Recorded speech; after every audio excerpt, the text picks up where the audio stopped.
Welcome back to turn us the wheel back in again then for Marquez. We're underway, green flag at the end of the straight. I apologise immediately for my slightly croaky overtaken the 46 grandstands. When you walk the track, it's hundreds of yards worth of 46 and the yellow of Valentino Rossi, obviously, this man. Valentino heading out on track with his original bodywork that he homologated on day one of the season. We know that he's the only one on the grid who is actually already off the track, because you know what he's like on the opening lap. Even here, when it's slippery, he's all over the curbs, he's all over everything. So I'm joking, of course, folks. It's a problem. There is Jorge Lorenzo. He always is. Don't forget, we're looking as well with the skyline and the differing weather that we're getting here, whether Jack Miller, I mean, there's a man that will have a smile on. Surefire bet to be in that battle at the front. Aha! Out he goes then. Marquez. It's an unusual traditional bump start. He must have stalled it on the way out. What's that? It's a radio social platforms, of course, you can keep a look at. Him completely missing a motocross jump. Yeah. Like the landing ramp. He hit the up ramp a bit too hard and he missed the landing ramp. You can really do some damage.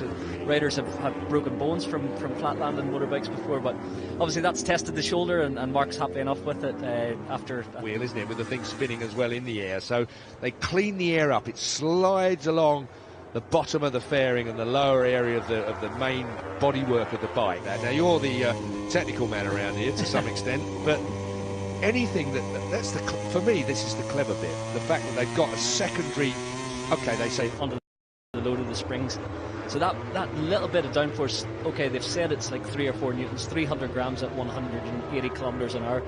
But the thing about them, so that's, you know, over half a kilo of downforce at 250 kilometers per hour. And let's imagine the end of the Mugello's. Technical from my point of view, but the point being is that right when you need it the most, it's there at the most, and right when you don't want it, perhaps when it's causing you some aggravation, Ducati are trying to stress as their primary reason for it being there. Exactly. Very interesting. So Massimo Rivola from Aprilia, he's still ruled with, which is obviously why we've got this rumour at the moment that other manufacturers have put in a request for a similar thing, but under air. It's an interesting one, and one that Ducati seem to have done their homework on. They're angry because they spent money, time, and resources. With the suction you're getting out of these big fat tyres and the aero behind these bikes, it just sucks all that dust and dirt out of every crevice and throws it all over. You get shot plus. They wanted to define clearly the rules now to stop it, you know, that runaway train that could happen. The amusing thing for me is that Gigi Dall'Igna, I think they're establishing where the limits are, where they're going to be able to go to, and whether they're going to be prepared to go with that or not. When Danny Aldridge doesn't confirm and deny, anybody that doesn't... Here's your number 12, Maverick Viñales. Now then, there's a man who failed, in my case, in my thoughts, when it came to Qatar. Look, Yamaha, he wasn't able to make those passes, so the Yamaha, we know it needs to kind of run a more flowing line, so you've got to keep that corner speed up. It was here just a little bit of a dip, undulation, and we've seen a lot of crashes in the rain in the past, so you can see the bike gets a little bit on this close. Hello, Carol. Just there as well. That's a lot tighter than it actually looks when you go around there and take a look at that. This is a wide old track, but at that point is a real pinch point. On the ground, and that's where he's very good. That's his dirt tracking, his ability to push that front tyre. I was talking to Cal Crutchlow about it, and he was saying, you look at the data and you just do not believe. It is on Sunday, 6:30 p.m. on BT Sport 2 HD.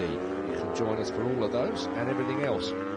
Live and uninterrupted. That's the break. Dovi and Ducati's strategy, though, just had the better of it. This man, nothing but impressed with Fabio Quartararo. He rode that speed up so well last year in the latter part of the season, I've got to say. Experience in there with Wilco Zeelenberg leading that team, Johan Stigefeld as the team principal, and then in his side of the garage you've got Diego Jubel, and so who's come across from the factory Yamaha boys from Viñales' side of this man's garage.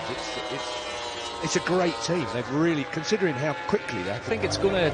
Okay, we know it took Jorge time to find his feet with Ducati, but when I watched him, I was down in Jerez at the second test, last November when he jumped on the bike and on the Honda, but I spoke to Cal about it, and he doesn't feel that it's going to work for Jorge. He thinks that just the aggressiveness needed to ride the Honda and get the bike. Was it? And he quite often made it work well for him as well, so you're right. I think that... he showed himself to be a tough guy again. Meanwhile, Joan Mir then with that wonderfully split exhaust now this year on the Suzuki. Even better top speed with that. But Suzuki, as you say, it is an improved package this year. Alex Rins has said he doesn't feel there's any weak areas anymore, so he's not worried about that top speed disadvantage. Blow to Pramac. And we'll see slowly but surely the livery on this team is changing, and the Alma stickers are coming away from the bike. Finances in place to replace that money that they're going to lose. The other thing that's spectacularly great about, I mean, Jack Miller, he's got a fair New Zealand following, any quality, classy nod towards the tragedy in New Zealand. Alessia Spargo on the Aprilia. Eloquently good English and a nice guy, so he was quite firm. You know, he took his stance, and I was surprised.